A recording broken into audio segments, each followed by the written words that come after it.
Hello friends, જય શ્રી કૃષ્ણ, જય માતાજી। તો આજે આપણે છે અધૂરી ટ્રીપ એને પૂરી કરવાની છે।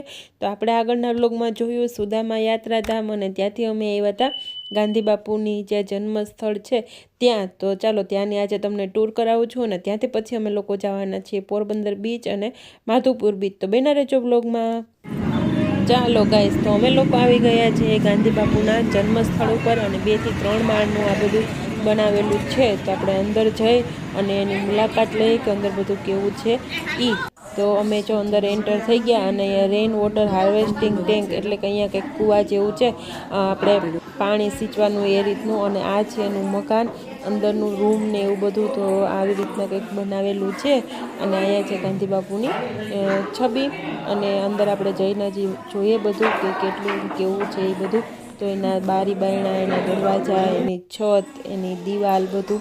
તો જો આ રીતના કંઈક એની છત છે ઉપરની અને એની દિવાલો કંઈક આ રીતના છે, એની બારી મૂકેલી કંઈક આ રીતના છે। તો અત્યારે રિનોવેશન થયું હોય પહેલાં કરતાં, એટલે થોડુંક બધું અલગ હોય, પણ આ કઈ રીતના છે એ જૂનવાણી કેટલું છે એ આપને ખબર નથી। પણ એની બારી ને એના દરવાજા, એની જો આ સીડી ઉપર જવાની ને એ બધું છે। તો આપણે ઉપર જઈને પણ એની મુલાકાત લઈએ કે ઉપર કેવું છે ઈ। તો એની સુધી વ્લોગમાં બન્યા રહેજો। બારી છે આ 3જો માળામાં અહીંથી ચડ્યા તો ફરતી બાજુ જો ખુલ્લું છે, આ રીતે ટેરેસ છે અને બધી બાજુ એવું જ છે। જો અહીંયા કૃપાલ ગેસ જોવા માટે ના નીચે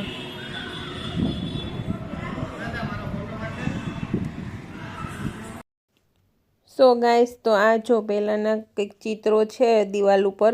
તો આ રીતના કંઈક એની કહાની પણ હોય છે, જે આપણે ચિત્રની કહાની ખબર નથી, પણ આ રીતના ચિત્ર છે। તો બતાવું તમને આ રીતના આર્યો અને એની બધી દિવાલ ને એવું બધું છે।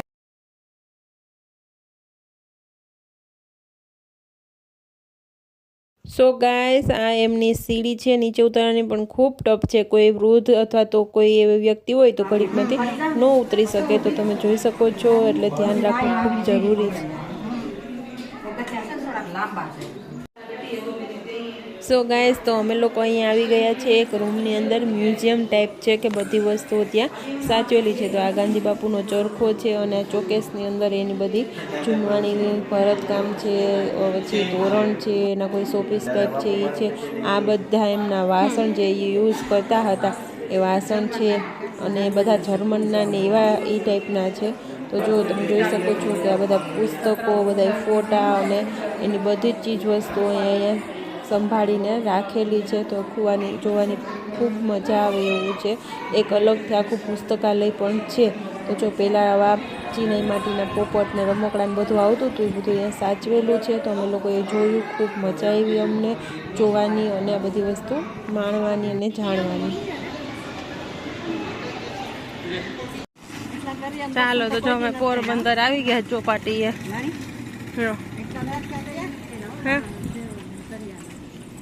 ચાલો ફ્રેન્ડ્સ, તો જો અમે ચોપાટીએ તો અહીંયા આવ્યા દરિયે, પણ જો એમાં માણસો નથી ને અંદર જવાની ના છે। જો મોજા કેટલા ઉછળે છે ને। તો અમે તો અહીંયા માંડી વાળું, કારણ કે તડકો બહુ જ છે, વાણી રહેતી નથી। અને જો અહીં દરિયો તો પહેલાં તો એટલું નહોતું, પણ અત્યારે ઘણી બધી સુવિધા થઈ ગઈ છે। તો જો અહીંયા પાણી મોજા ઘણા ઉછળે છે। જો અહીંયા કોઈ છે નહીં, બધા એમનામ જ છે અને છે ખુદી છે। જો મોજા ઘણા બધા આવે છે, એટલે હવે અહીં હિંમત કરતા નથી, કારણ કે કોઈ છે નહીં, તડકો એટલો છે। તો નીકળી જાય અહીંથી અમે। જો અહીંયા બહુ પાણી આવવા માંડ્યું છે હવે, જુઓ તો મોજા સારા એવા ઉછળે છે। એટલે અમે અહીંયા હવે વિચારીએ છીએ કે અહીંથી જતા રહીએ ને। હજી આજે અમારે જવાનું છે માધુપુર। જો કેટલા મોજા આવવા માંડ્યા, પહેલાં આટલા નહોતા આવતા, એટલા માટે। સો ગાઈસ, તો જો મને છે ને અહીંથી જવાનું મન જ નથી થતું, કેમ કે દરિયો અને પાણી એટલું ગમે છે ને કે એમ નથી થતું કે હું અહીંથી જાઉં।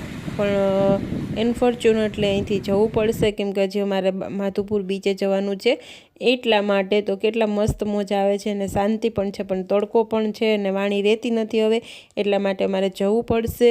બાકી હું જ્યારે પ્રવાસમાં આવી હતી ત્યારે તો કશું જ નહોતું, એનાથી તો અત્યારે અલગ બધું ચેન્જ થઈ ગયું છે અને વર્ષો પણ ઘણા વીતી ગયા છે એટલા માટે. તો મારે ફાઇનલી અહીંથી હવે નીકળવું પડશે.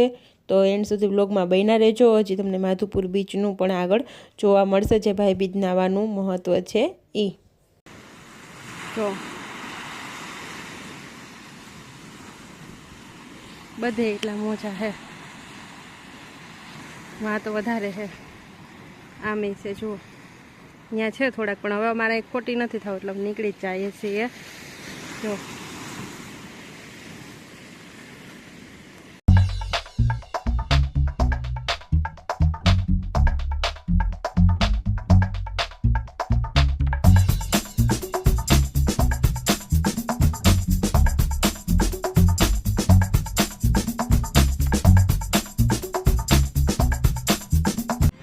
ચાલો તો જો અમે ભાઈ બીજ નાહવા માટે માધુપુર આવી ગયા હવે.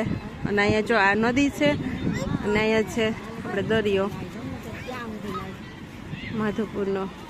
તો અહીંયા નદી અને આ દરિયાનું મિલન થાય છે એ સ્થળ છે. ઘણીવાર તમે જોતા હશો રીલ્સની અંદર, યા છે શિવલિંગ, અને જ્યારે ભરતી હોય ત્યારે પાણી ઉપર સુધી આવી જાય. અને આજે જો ભાઈ બીજનું મહત્ત્વ એટલું છે કે જમનાજી આવે છે અહીંયા દરિયામાં, તો જો કેટલા લોકો છે, ટ્રાફિક કેટલું છે, બધાય ભાઈ બીજનું સ્નાન કરવા માટે આજે અહીંયા આવ્યા છે. જો એ જગ્યા જ નથી, એટલા પબ્લિક છે બધા. ના જો પાર્કિંગ ને બધું તો ખૂબ મહત્વ છે. હા હો, આ તો ટુવાલ લઈને જ આવ્યા સીધા ડાયરેક્ટ સ્નાન કરવા માટે. તો અમે આટલા વર્ષની અંદર જિંદગીમાં પહેલી વાર અમે આવ્યા હો. હા મમ્મી કે જો અમારી અડધી તો હોય ગઈ ત્યારે આ વખતે વારો આવ્યો ને અમારી લાઈફમાં અમે પહેલી વાર આવ્યા છીએ. અમારી વાણી તો નાની છે ને ત્યારથી જ બધું જોવે, એટલે એને એવું કહેવાનું નહીં રહે કે હું ક્યાંય નથી, જે કે એને યાદ ન હોય એ એક અલગ વાત છે, પણ જો આપણે વ્લોગમાં અંદર રાખેલું જ છે એની બધી યાદી, એટલે કઈ નહીં શકે. પણ જુઓ અહીંયા કેટલું પબ્લિક નહીં જુઓ. અને આજે કોઈ પાબંદી નથી અહીંયા નાહવાની, બધાને ફૂલ મોજ કરીને નાહવાનું જ છે ભાઈ બીજનું, કેમ કે અહીંયા દરિયાની અંદર જમનાજી આવે એટલે દરિયો આજે શાંત હોય થોડોક, હે ને વધારે ખેંચતા ન હોય એટલા માટે. જો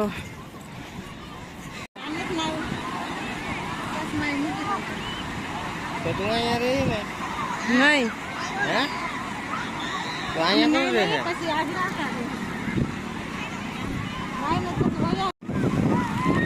તો જો અહીંયા હે ને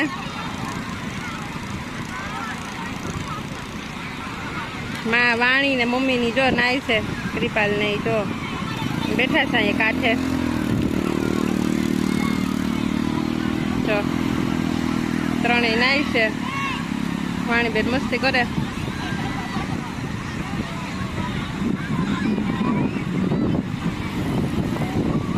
એ નદીનું પાણી છે ને એટલે સરસ નવાય એવું છે. બાકી મોજા જુઓ કેટલાક મોજા આવે છે, પણ એનાથી આ બધા દૂર બેઠા છે એકદમ, એટલે એટલું પાણી છે ને અહીંયા પહોંચે નહીં.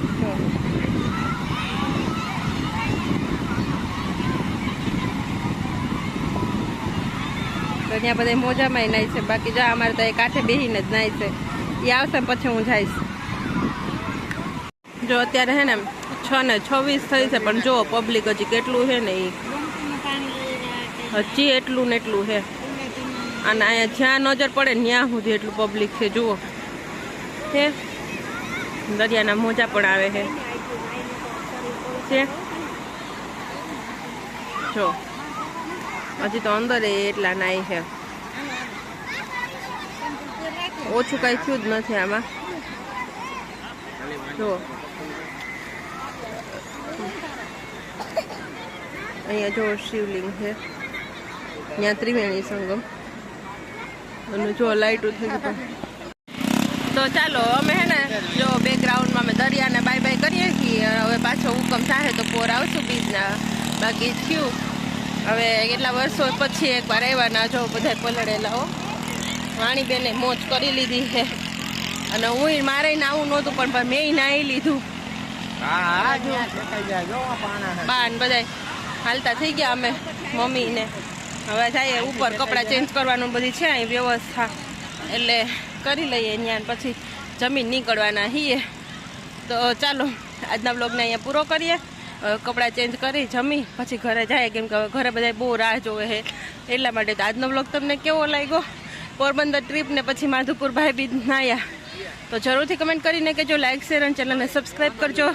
ત્યાં સુધી બધાને બાય બાય, ટેક કેર, જય Shri Krishna. Thank you for watching. તો જુઓ આજે અમે આ ભાઈબીજ નાઈને નીકળ્યા છીએ, પણ આ રસ્તામાં ટ્રાફિક જુઓ અત્યારે કેટલો છે. તો માધુપુર છે ને એટલા માણસો નાવા આજે આવ્યા છે. ભાઈબીજ નું મહત્વ છે ને, કેમ કે સાત જમનાજી છે ને દરિયાની અંદર વસે આવે છે અહીંયા માધુપુર, અને દરિયો એકદમ શાંત છે. કાંઈ પણ તોફાન ને એમ કે મોજા એટલા ઉછળવા કે એટલું નહીં. મેં તમને આગળ બતાવ્યું. તો જો આ ટ્રાફિક જોવા ખાલી માધુપુર નો આ બાજુ એટલું છે. ખાલી પાર્કિંગ માંથી બહાર નીકળવું એટલે ટ્રાફિક માંથી બહાર નીકળશું ને અડધી પોણી કલાક કે કલાક તો વહી જાય, એટલો ટ્રાફિક છે અત્યારે. જો આ 2 વ્હીલ વાળા એટલા છે.